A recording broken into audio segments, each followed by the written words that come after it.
السلام علیکم۔ سلطان محمود غزنوی رحمۃ اللہ علیہ ایک انصاف پسند بادشاہ تھے۔ وہ اپنی رعایا کا بہت خیال رکھتے تھے۔ وہ اکثر قاضی کے ساتھ بیٹھ کر لوگوں کے مقدمات سنتے اور ان کا عدلانہ فیصلہ کرتے تھے۔ ایک مرتبہ سلطان محمود غزنوی رحمۃ اللہ علیہ اپنے سپاہیوں کے ساتھ کہیں جا رہے تھے۔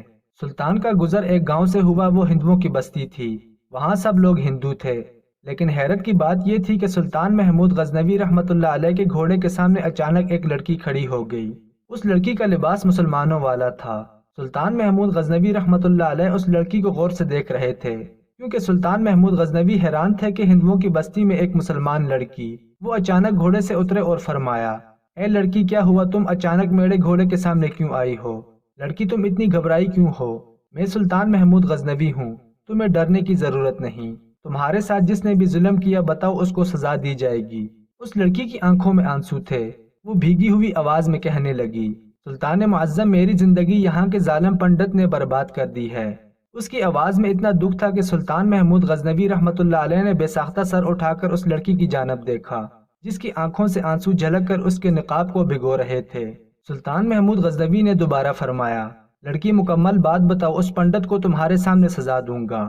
لڑکی زار و قطار رونے لگی اور کہنے لگی، سلطان معظم، میں ایک سید زادی ہوں، میرا نام علیشہ ہے، میرے والد نہیں ہے، میں اپنی والدہ کے ساتھ اس گاؤں میں کئی برس سے رہ رہی ہوں۔ سلطان معظم، میں ایک شریف لڑکی ہوں، اس گاؤں کا پنڈت میرے ساتھ ظلم کرتا ہے۔ سلطان معظم، ایک دن ایسا ہوا، ایک پنڈت ہمارے دروازے پر آ کر زور سے دستک دینے لگا۔ جب میری ماں نے دروازہ کھولا تو آگے سے پنڈت کھڑا تھا۔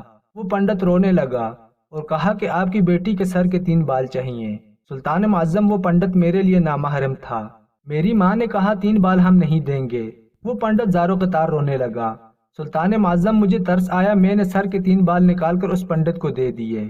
پنڈت بڑا خوش ہو کر چلا گیا، لیکن سلطان معظم، ہم سادہ سے لوگ ہیں، مجھے کیا پتا تھا آگے میرے ساتھ ایسا ظلم بھی ہو سکتا ہے۔ سلطان معظم، جب آدھی رات کا وقت ہوا تو میں اچانک سے جاگ گئی اور ایسا لگ رہا تھا جیسے میں ہوش میں نہیں ہوں، کوئی مجھے ہلا رہا ہے۔ میں ننگے سر اپنے گھر سے چلتی ہوئی پنڈت کے پاس پہنچی اور پنڈت نے کمرے میں لے جا کر میرے ساتھ زنا کیا، لیکن مجھ میں اتنی ہمت نہیں تھی کہ پنڈت کو کہوں یہ میرے ساتھ کیا کر رہے ہو۔ میرا جسم ایسا لگ رہا تھا کوئی اور قابو کر کے بیٹھا ہوا ہے۔ جب میں صبح اٹھی تھی اور مجھے تھوڑا تھوڑا یاد تھا، لیکن میں نے سمجھا یہ میرے ذہن کا وہم ہے۔ سلطان معظم، اگلی رات پھر آدھی رات کو اٹھی اور ایسا لگا کوئی میرا ہاتھ پکڑ کر پنڈت کے پاس لے گیا ہے۔ پھر پنڈت نے خوب زنا کیا، لیکن میرا دماغ اور جسم میرے قابو میں نہ تھا۔ پھر صبح اٹھی تو بستر پر تھی۔ سلطان معظم، اب تو مجھے وہم نہیں یقین ہونے لگا تھا، کیونکہ میرا جسم صبح میرا ساتھ نہیں دے رہا تھا۔ میں نہ چاہتے ہوئے بھی اٹھی اور اپنی ماں کا ہاتھ بٹانے لگی۔ سلطان معظم، 1 ہفتہ ہو گیا ہے، وہ ہر رات میری عزت کو تار تار کرتا ہے۔ پتہ نہیں سلطان معظم اس نے مجھ پر کیا جادو کیا ہے۔ سلطان معظم، مجھے انصاف چاہیے۔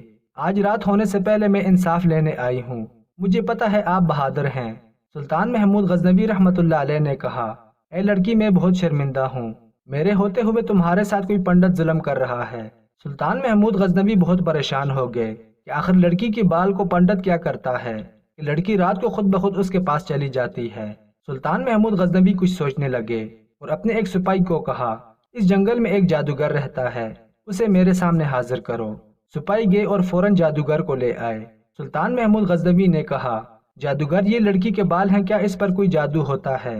جادوگر نے کہا، سلطان معظم، اس بال پر میں ورد کرتا ہوں، پھر آپ اس لڑکی سے سب کچھ کروا سکتے ہیں، یہاں تک کہ اس کی عزت بھی لوٹ سکتے ہیں، وہ خود آپ کی گود میں آ کر بیٹھ سکتی ہے۔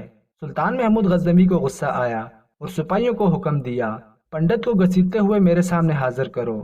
پنڈت نے کہا، میں بے قصور ہوں، یہ لڑکی جھوٹ بول رہی ہے، بھلا بالوں سے زنا کا کیا تعلق ہے؟ پنڈت اور کسی گاؤں کے جادوگر سے یہ ورد بالوں پر کروا کر لایا تھا۔ وہ بال پنڈت نے اپنی جیب میں چھپائے ہوئے تھے۔ سلطان نے وہ بال اس کی جیب سے نکال کر جادوگر کو دیے۔ جادوگر نے کہا، اس لڑکی پر کالا جادو کیا گیا ہے۔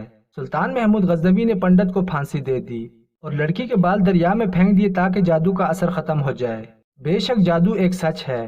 اللہ تعالیٰ سے دعا ہے کہ اللہ تعالیٰ اس برے فعل سے ہماری حفاظت فرمائے، اور جو لوگ اس قسم کا فعل کر رہے ہیں اللہ ان کو ہدایت دے، اور ایسے لوگوں سے ہماری بہن بیٹیوں کی حفاظت فرمائے۔